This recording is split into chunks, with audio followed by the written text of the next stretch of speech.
Good morning and namaste to all of you. Let's start our class with the Gita Dhyanam.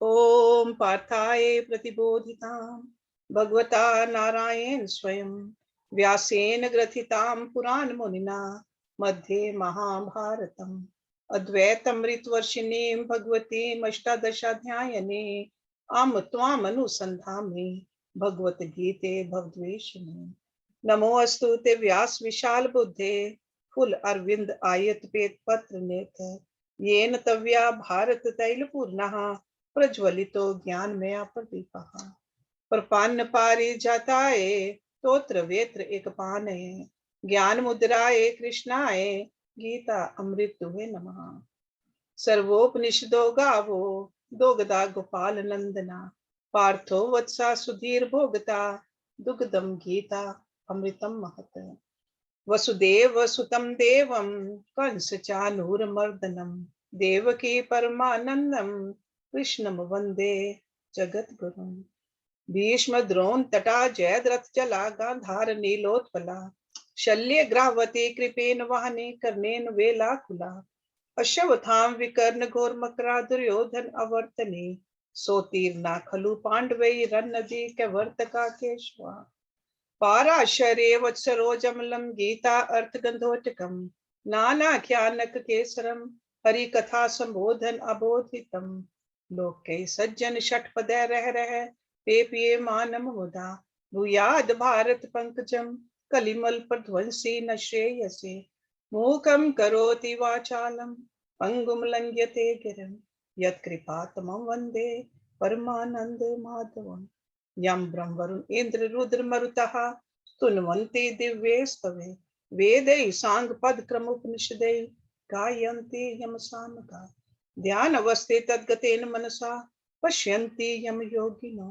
यस्यन्तं न विदुसुर असुर गना देवाय तस्मै नमः. Today is our Bhagavad Gita day.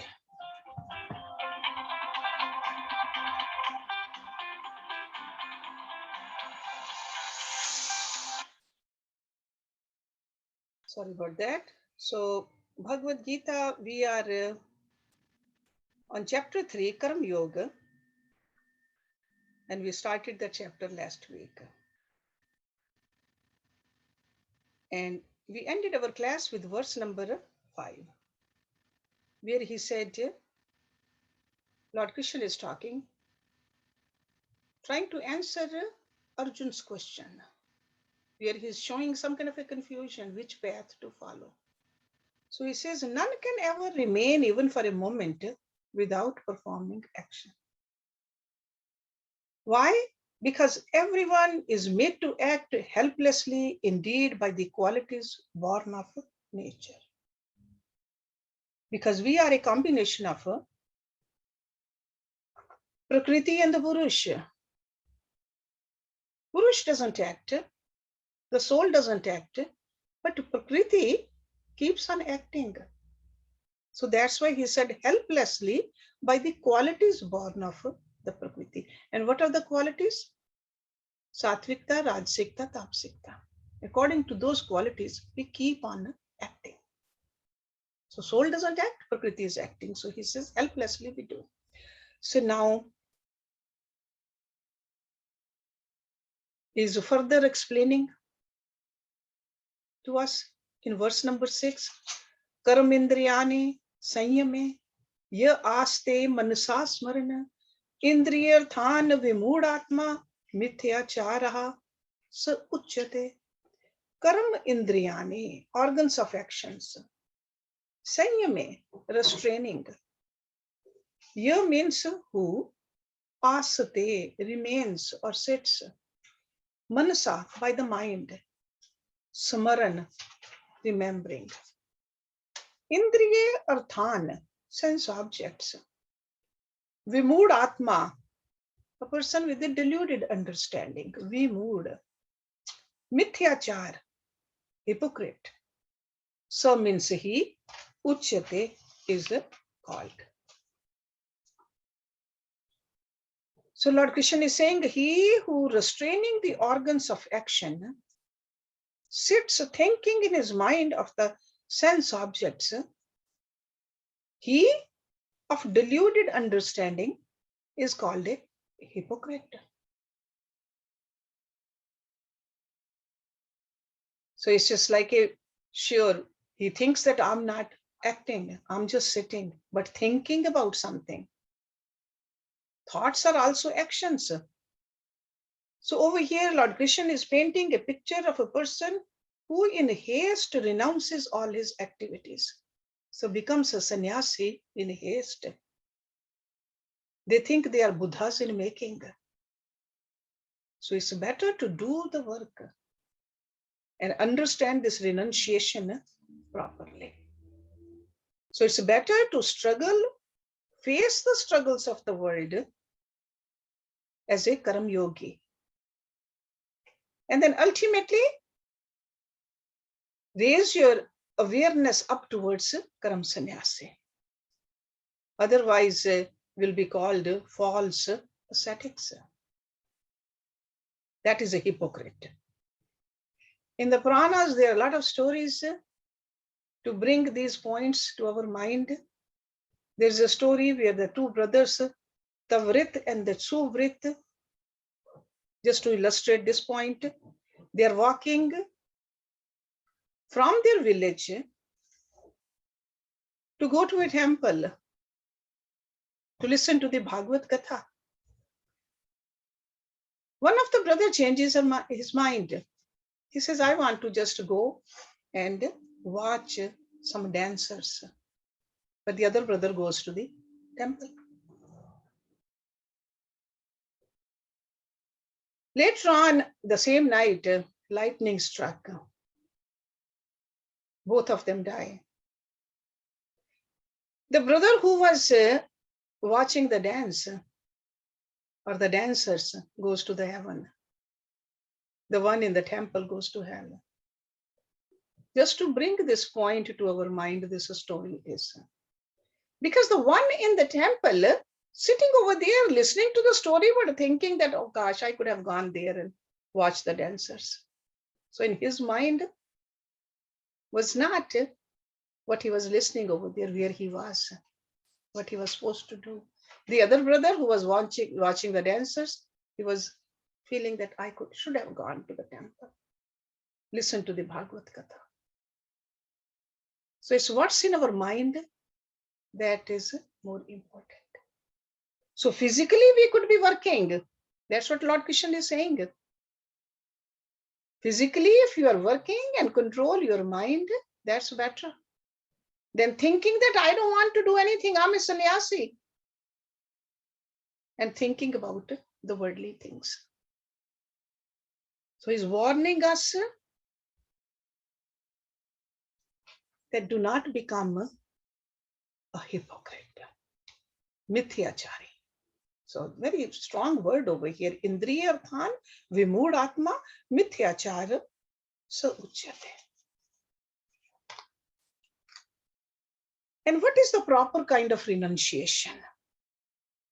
In the verse number 7, yatu indriyani manasaha niyame arambhate arjuna karam indriye karam yogam asakta savishishyate.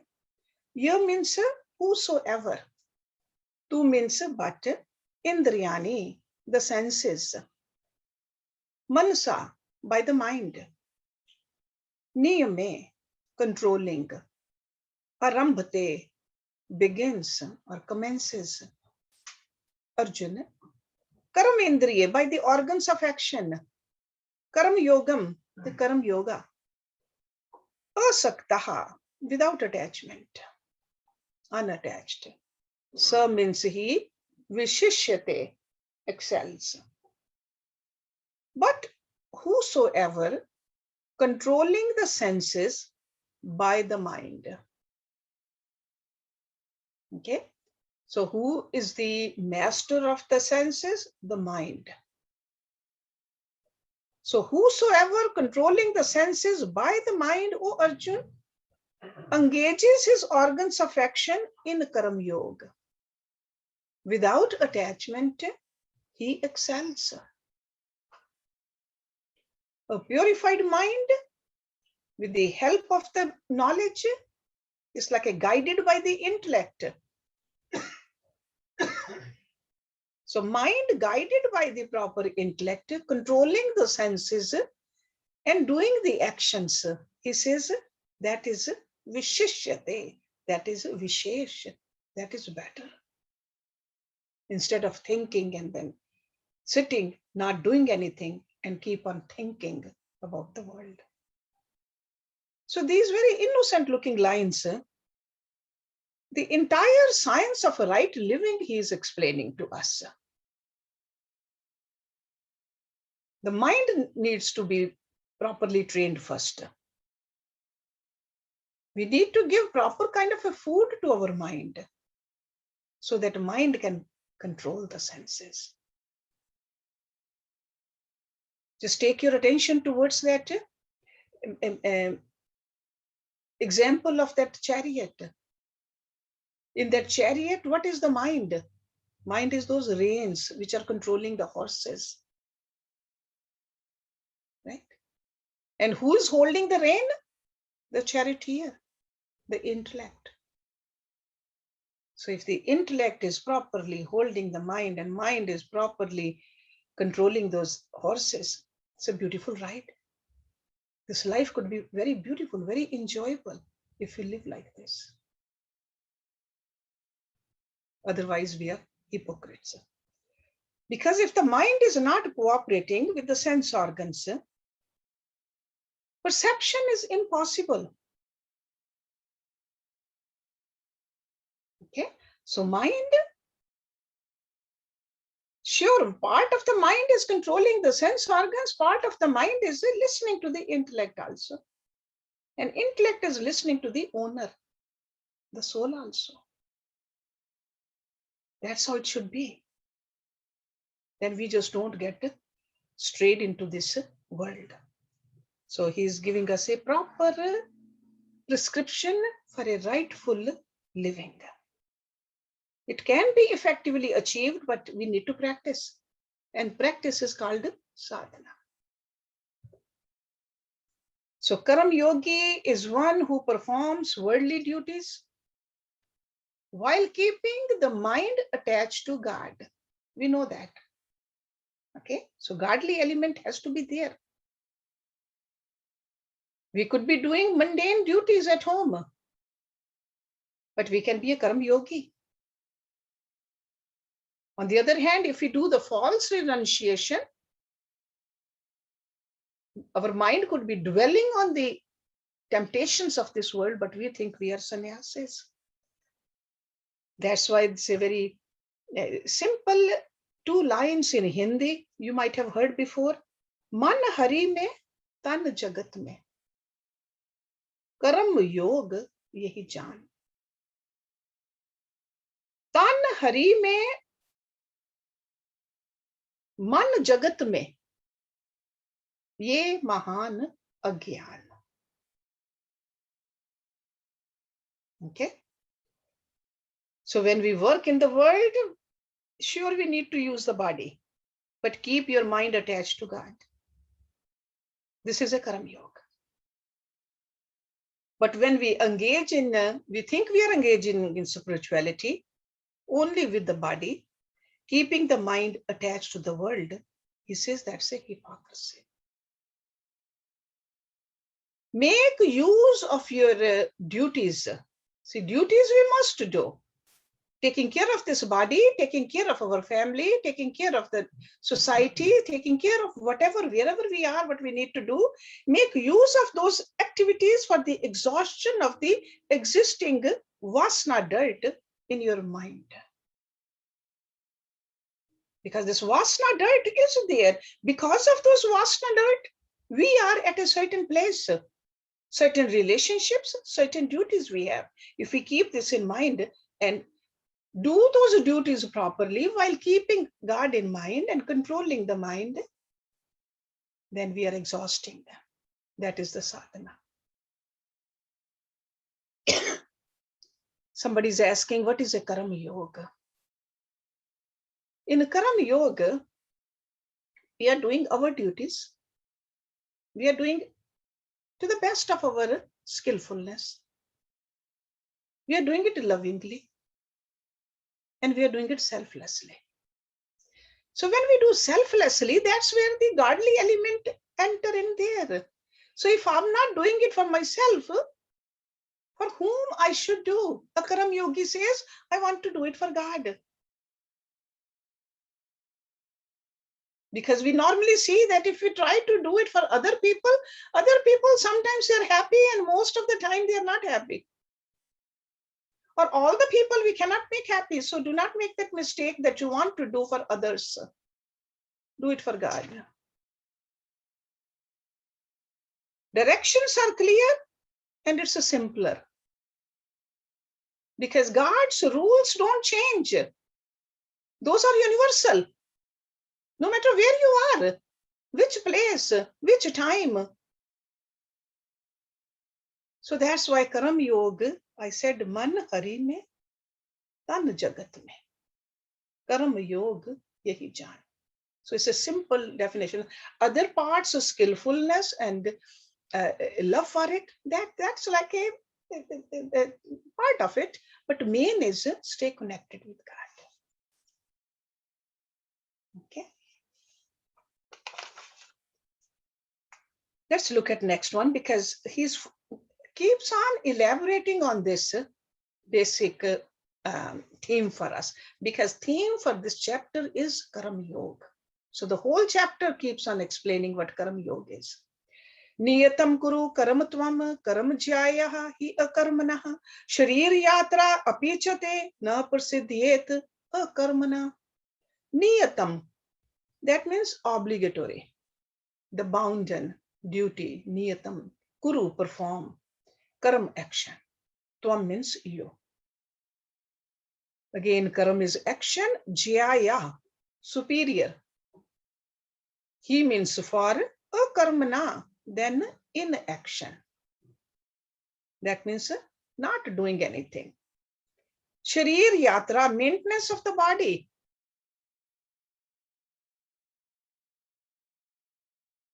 Api means even, cha means and, te means yours. Na means not, prasiddhyet would be possible. Akarmana, by inaction. So Lord Krishna is saying you should perform your bounden duty. So your obligatory duties you must do. Because action is superior to inaction, like a no action. Sitting idle is not that. Even the maintenance of the body would not be possible for you by inaction. Okay? So maintenance of the body. We all know that if you just don't even move around, don't even exercise, or don't even feed, or don't even clean, what will happen to this physical body? So he says the Sharir Yatra, because we are doing this Yatra in this vehicle. So we are obligatory to take care of this vehicle of ours. So he says it's not even possible. So in the last 3 verses, there was a logical sequence of the arguments. But in this verse, he is declaring his conclusion and advising Arjuna, and through Arjuna to us also, to perform our duties. Because action is always superior to no action. I mean, sure, if there is a duty to do no action, that's better. So that is your duty at that time. But he's talking about in general that actions, we are in a Karam Yoni.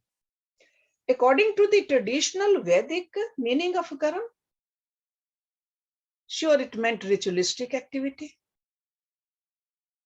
And they divided the action into 4 categories, 4 groups. They were daily duties, Nitya Karam. That is action. That's our obligation, Nitya Karam. That means washing this body, taking care of this body, praying to God also, morning and evening. Nitya Karam. Every day we do the same thing. Every day we feed this body several times. We wash this body. We do certain actions. Nitya karam. Then second category of actions according to our Vedic philosophy, naimittik karam. Naimittik karam means the duties which are to be undertaken periodically. Naimittik. Okay, like a weekly satsang or monthly fasting. Naimittik. Okay, so one is a daily, the other one is a periodical. Then there are some actions which we do, special rituals we perform, which are called Kamiyakaram. Invocation of some specific desire we want to be fulfilled. We move into a new house or we are building a house and we want to do certain puja. There's a wedding of our children, we do puja. So these are all rituals. Or somebody wants to have a baby and they go to their guru or a priest, they say, please do the puja so that a good jeev come to our house. That's called a Kamiyakaram. Okay, so certain desires, but still you bring the godly element into your life. But then the fourth one we should not do, which is called a Nishidhakaram. Deeds and behaviors which are declared as immoral and undivine. So Vedas, they are describing or prescribing these duties for humans to help discipline your mind and senses. That's why they say laziness is the biggest pitfall on the spiritual path. Don't stay lazy. Alasya hi manushyanam sharirastho mahan ripu. The biggest enemy is laziness. Don't be lazy. So laziness is the greatest enemy of human. And it resides in our body. Alasya hi manushyanam sharirastho. It's in our sharir. It is in us.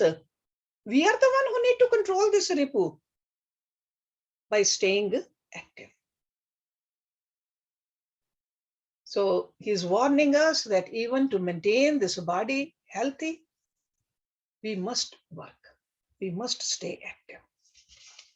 We should embrace our duties that help elevate us, purify our mind, and purify our intellect so that we can just wash away the vasanas by staying active. That's a Karam Yoga.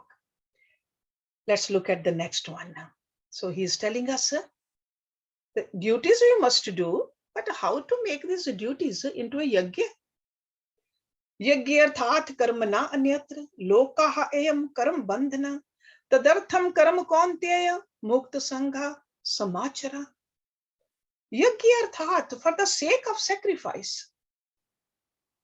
Karmana, of action. Anyatra, otherwise. Lokaha, the world. Ayam, this. Karam bandhan, bound by action. Tadartham, for that sake. Karam is action. Kaunteya, that is for Arjun. Mukta sang, free from attachment. Samachar, perform properly. The world is bound by action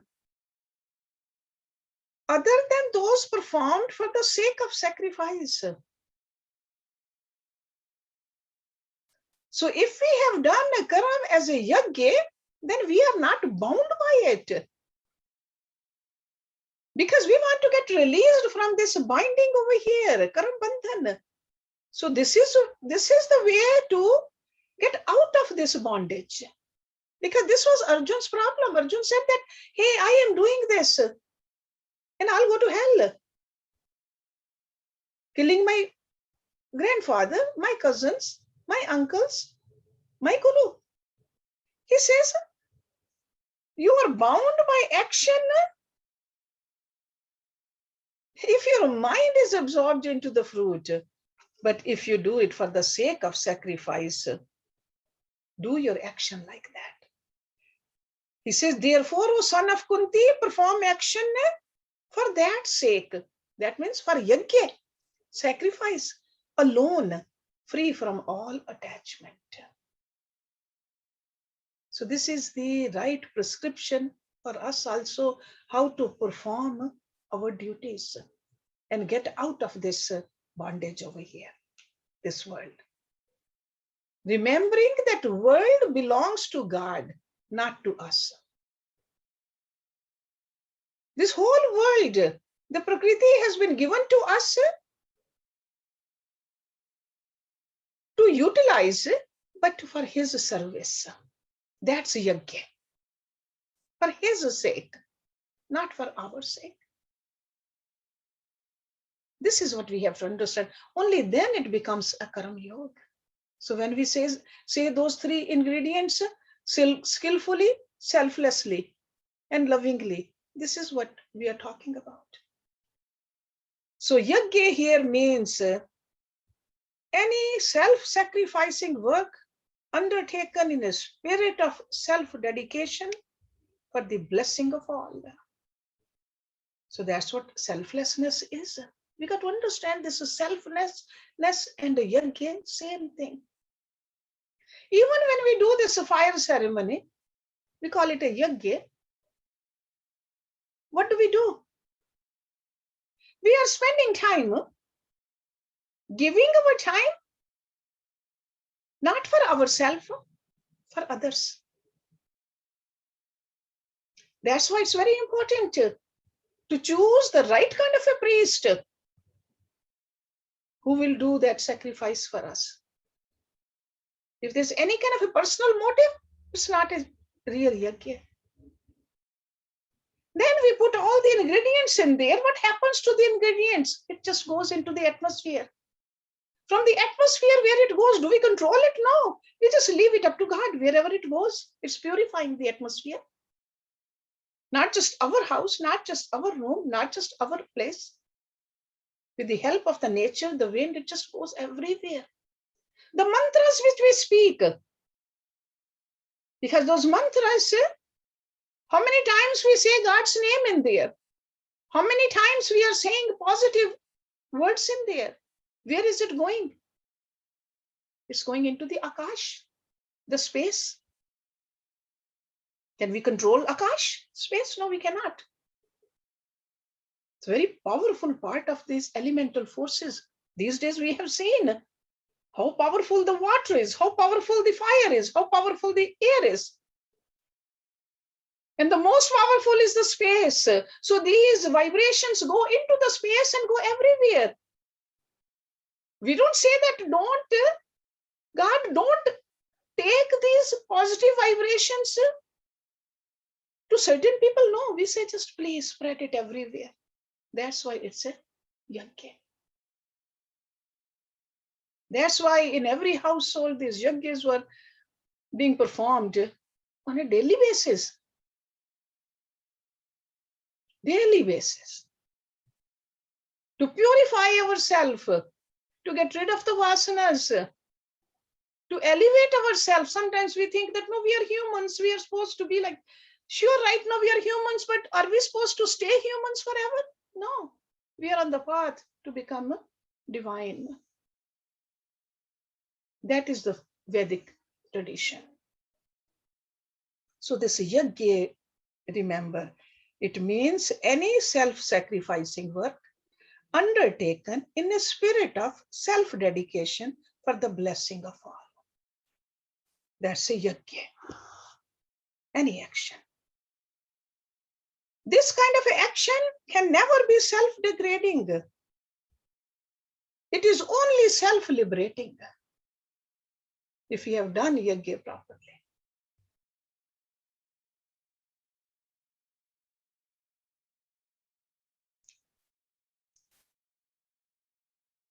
In our religious books, we see a lot of examples where this yajna word was really understood properly by our ancestors. Few months ago, we studied Ramayana. In Ramayana, there was a king, Raghu. He was an ancestor of Maryada Purushottam Ram, Raghu. That's why it says, Raghu Kulrit Sada Chali Aaye, Pran Jaye, Vachan Na Jaye. So Raghu performed a yajna. He was a king. He performed a yajna which is called a Vishwajit yajna.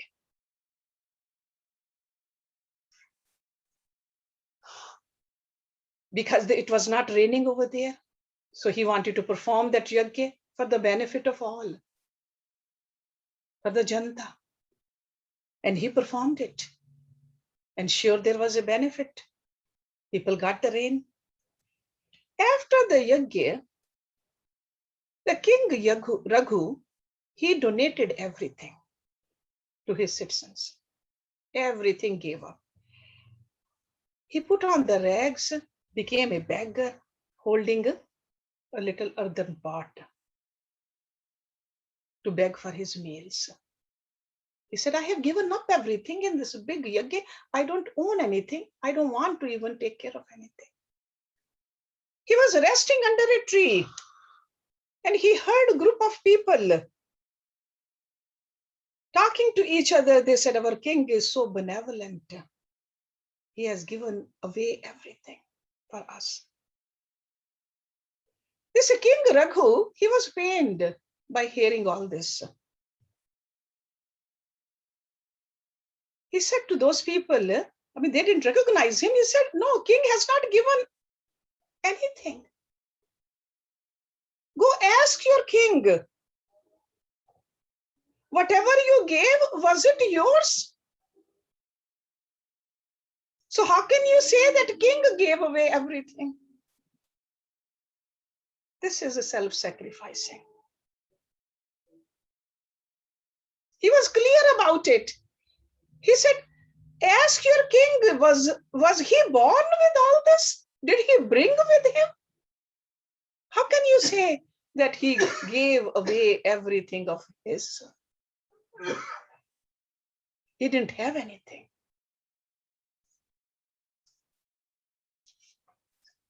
How often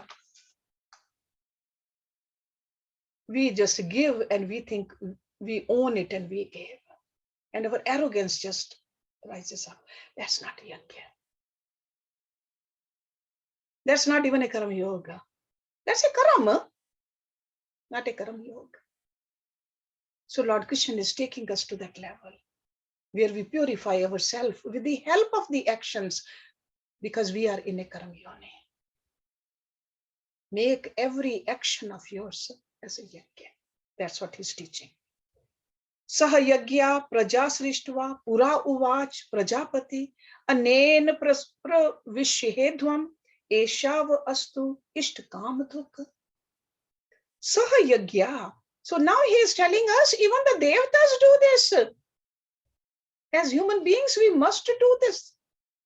Saha yajna, together with sacrifices. Praja, mankind. Srishtva, having created. Pura, in the beginning. Uvach, said. Prajapati, Brahma. Anen, by this. Prasvishedhvam, increase or prosper or propagate. Esha, this. Va means your. Astu, let this be. Ishta kam dhuk, bestower of all wishes. That is like a Kamadhenu. So Lord Krishna is saying the Prajapati, the creator, the Brahma, having in the beginning created mankind together with the sacrifices and said, by this shall you prosper, let this be the Kamadhenu of your desires.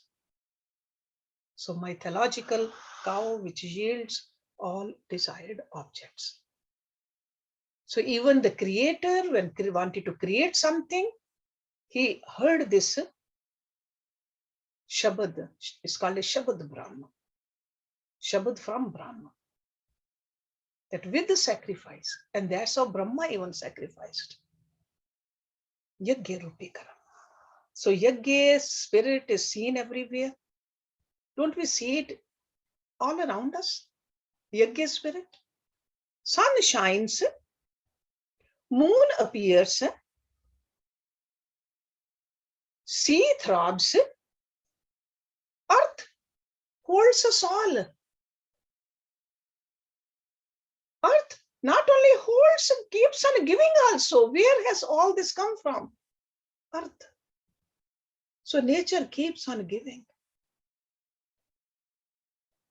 The whole nature in a spirit of sacrifice and self-dedication with the motherly love, not even a trace of attachment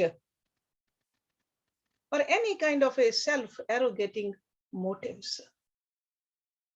So all the elements of nature are integral parts of system of God's creation. That's why it's called Prithvi Devta, Akash Devta, Agni Devta. They're all part of God. It's a system, beautiful system created by who? The creation, creator himself. This is the creation. Sun keeps on giving us the heat and light without asking anything in back.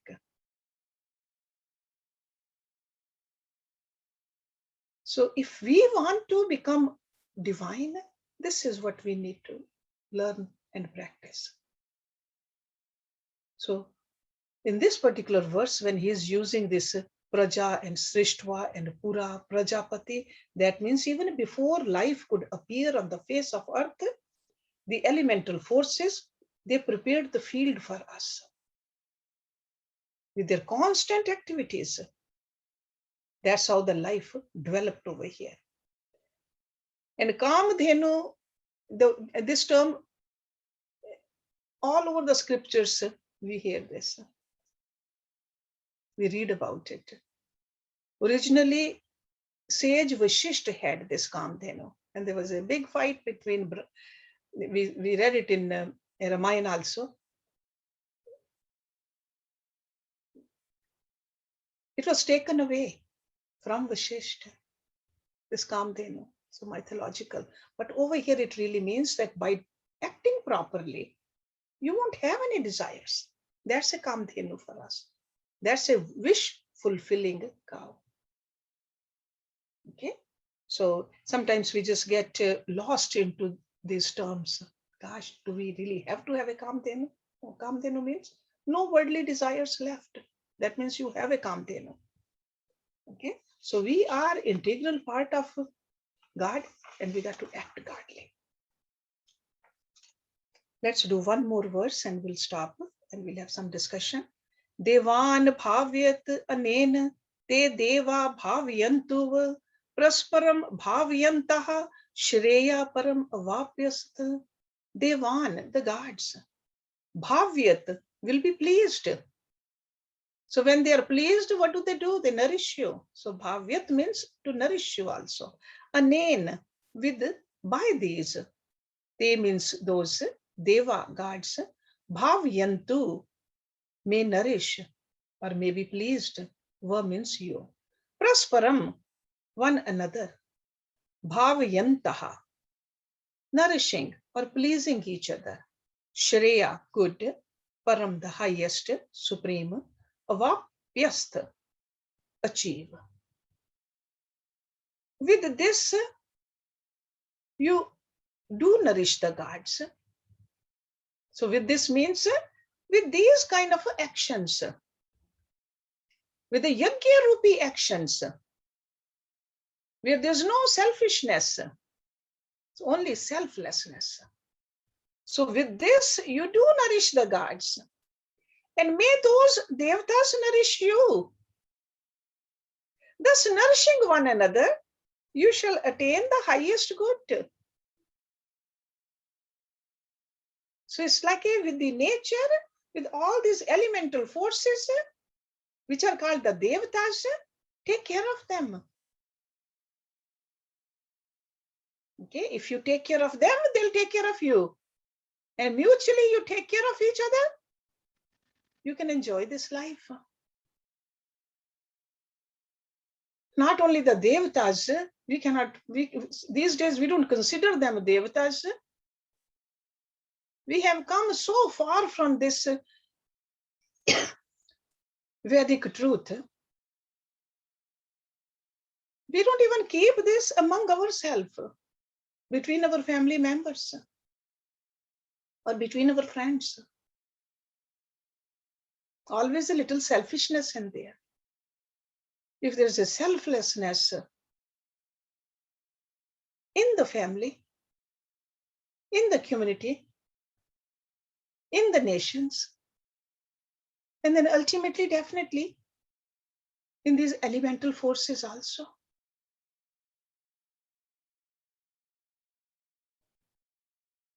How beautiful the life will be. That's what he's teaching us. Okay, so these devatas, they are not just some fictitious figurehead up there. They are here all the time with us. They want to nourish us. But we have become very greedy. We have become very selfish.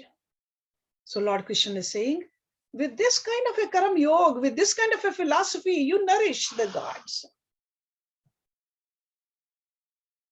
And may those devatas nourish you. When was the last time we touched the earth with our hands and put those hands up here, thanking this Mother Earth? The Mother Earth which we are using all the time or even abusing. When was the last time we thanked Sun Devta? Selflessly, thanking from our heart.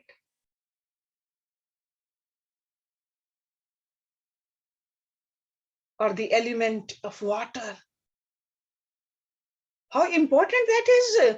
When was the last time you took it in your hand and drank and considered this as Amrit? Without this water, there's no life. Every day, just when you take that sip of water, think about God.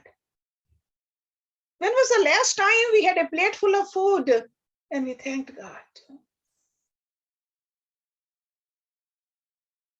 But to remember these small little acts of ours, where we start thanking more and thinking less of ourselves, will make us divine. That's what Lord Krishna is saying over here. Nourishing one another, they do want to nourish us. You shall attain the highest good. Shray. Shray means which is beneficial to you in the end. Not just pleasing right now, but in the end, which is best for you, that is a Shray. So in the Vedic period, this is how the life was lived. And we can bring that kind of a purity, that kind of a divinity in our daily life right now also. This is also called a law of seva. Law of seva. Every action of ours should be like a seva rupi. I want to serve. I want to benefit others because I have been benefited a lot. This is what he's telling us. He's not telling us to sit over here and don't do anything and let others feed you and you just meditate. No, he says, Karam Yoga is keep on doing your duties selflessly, lovingly though, and definitely skillfully. That's why I always mention these three things. That just makes it very simple to understand Karam Yoga. But when you keep those three elements in there and then study in detail like this, then it's even more clear to us. So for this week, note it down. How many times we did action as a Karam Yoga?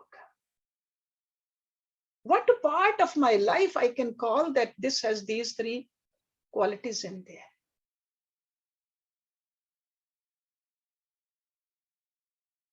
Okay? Because we got to become Karam Yogi before we even go up. Karam Yogi.